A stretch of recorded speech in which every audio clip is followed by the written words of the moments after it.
In this video, we will continue to look at the process of synthetic division and then apply it to the remainder theorem. These first two examples were done in the previous video, so I hope you have watched that video, taken notes, and really learned how to do synthetic division. It really is a very easy process. But let's just review it for this last example here. So remember, we want to write both polynomials in standard form, which these are. Fill in all missing terms with a placeholder of 0. So I have x cubed, and so I should have x squared, so I need a placeholder there. And then I want to make sure I write my answer. Okay, so this is my divisor, and remember we want to take the opposite sign here, and then we want to take those coefficients. So I have a 5, a 0, a -2, and a 4. So I bring that first term down. Then I multiply and put it in the next column, and then I add. Multiply and add. Multiply, 1 times 3 is 3, and then add. So I want to make sure now I write my answer. So since I started out with x cubed, this will start with x squared, then x, then constant, and then my remainder is 7 over my divisor of x minus 1. So that is the whole quotient or answer for the division problem. So now, how are we going to use this process to evaluate functions? It is using what we call the remainder theorem. When dividing a polynomial by x minus c, which is what we just did, x minus 1, so 1 is c, then the remainder is the same as evaluating that function at c. All right, so first of all, let's evaluate this function at f of 1 the old-fashioned way, as in f of 1.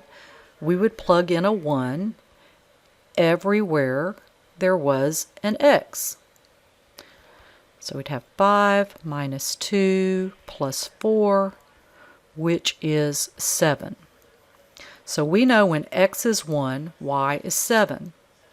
Well, if we go back up here, that is exactly what we got for the remainder. So you'd say, well, why do I need to do this? It really does date back to when calculators were not so prolific, and it was just an easier way to do the math. So yes, we can easily plug in a 1. No problem there. Or we could do synthetic division and get the remainder.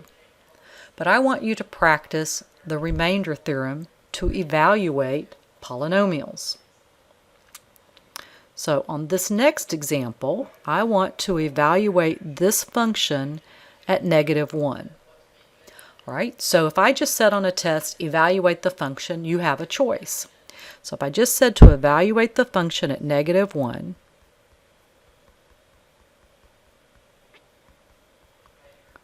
I could do that. And now I want you to do that without a calculator. You need to be very careful with all those negatives. And even if you did it with a calculator, you'd still have to be very careful with all of those negatives. So I'm going to put that on hold. And I'm going to say, well, what if I used the remainder theorem by using division? So I want to evaluate the function at -1. So using synthetic division, looking at, do I need any placeholders? No. So -1, 11, 7, -19. Those are my coefficients and my constant. So I bring down the first term, I multiply, and I get +1, add, multiply, add, multiply, and let's see, I get a -14. So the function evaluated at -1 is -14. That's using the remainder theorem. Now let's come back over here and see if I get the same thing. So I have negative, and then -1 cubed is -1. -1 squared is +1. That's -7, -19. So let's see, 1 plus 11 minus 7, negative 19. So 12 minus 7, 5 minus 19 is indeed a negative 14. Now, which one of those is easier? I don't know. It just kind of depends on your math ability and how your brain thinks. But you don't get a choice on the test. You're going to have to know how to do it this way when the directions say to evaluate the polynomial using the remainder theorem. So let's now see this example. Would you really want to evaluate this function of 2/3 by doing this arithmetic?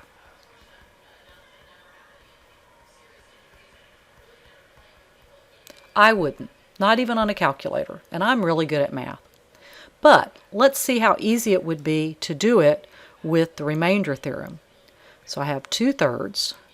Okay, checking, 4, 3, 2, oops, I'm missing an x. So I've got 12, 1, negative 6, 0, and 5. Okay, so I bring down the 12. So now I need to multiply. So 2/3 times 12 over 1. That's 8. That's easy. Then I add that. I get 9. So 2/3 times 9.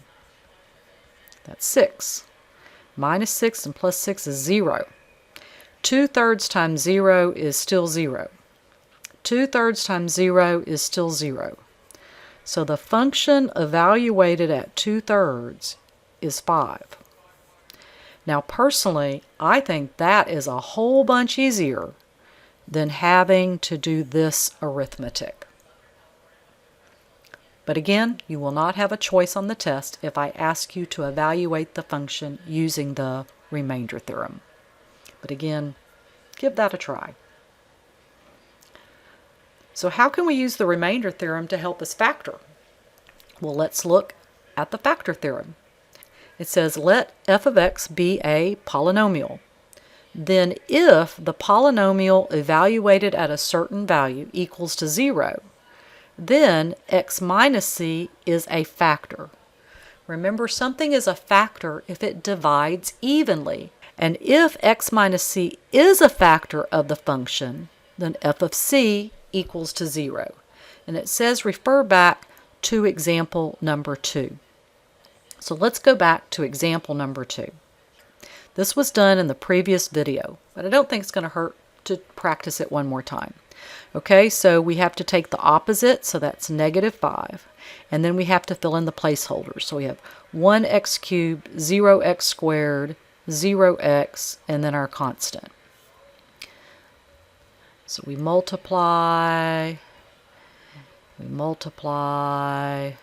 and we add. Okay, so that means that x plus 5 is a factor of x cubed plus 125 because it had a 0 remainder. This is also going to help us solve equations.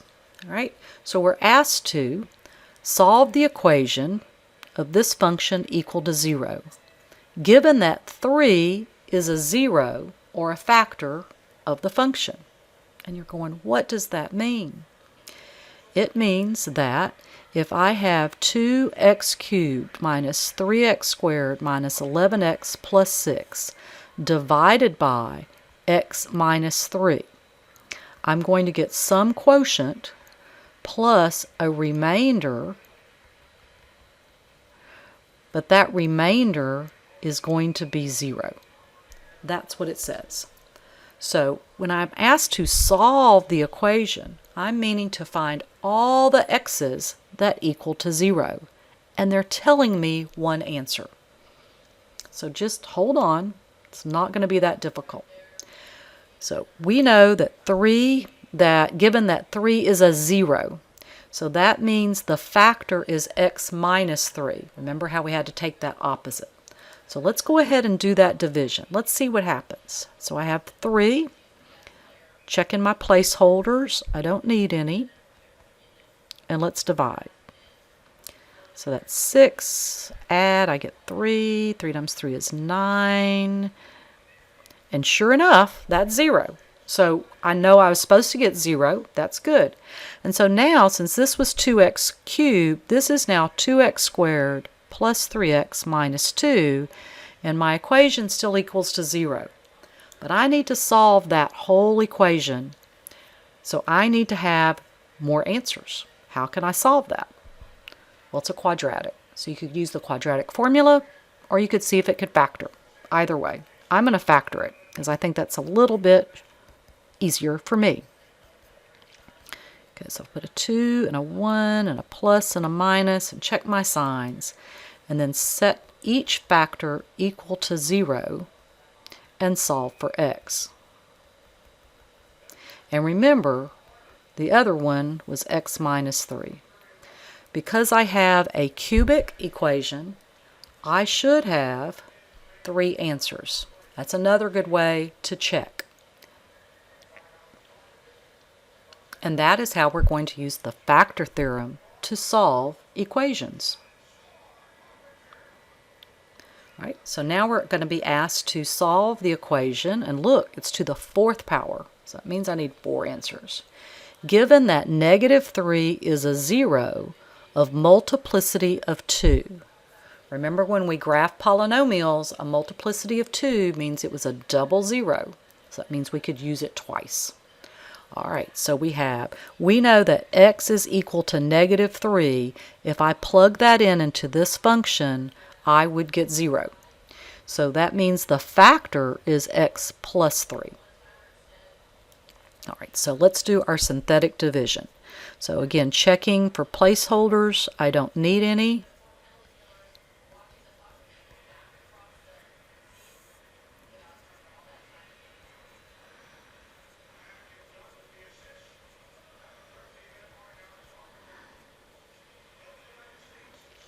And so you can tell I've made a mistake, because I'm not going to end up with 0, am I? So let's go back and help me find my mistake. So we said negative 3 is a 0. Do I have all my numbers correct? Let's see what bad math I did.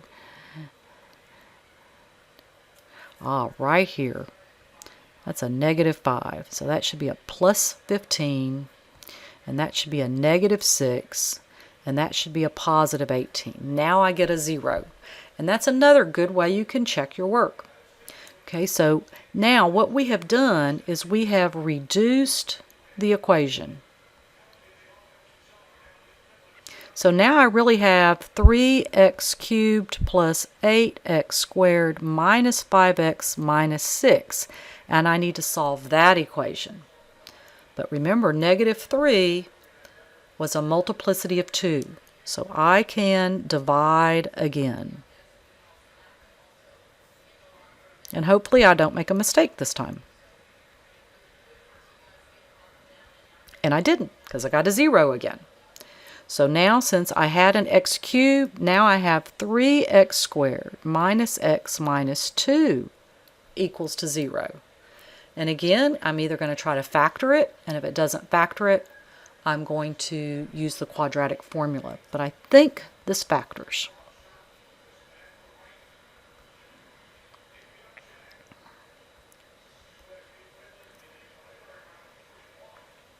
Okay, I think that works. So I set each factor equal to 0 and solve for x. And remember, my given was negative 3. So if I were to graph this function, it would cross the x-axis at negative 2/3 at positive 1, and it would kind of bounce at negative 3. So again, this is a really easy process to use synthetic division to evaluate functions, but more importantly, we're going to use it as a tool to help us factor functions that we couldn't factor before.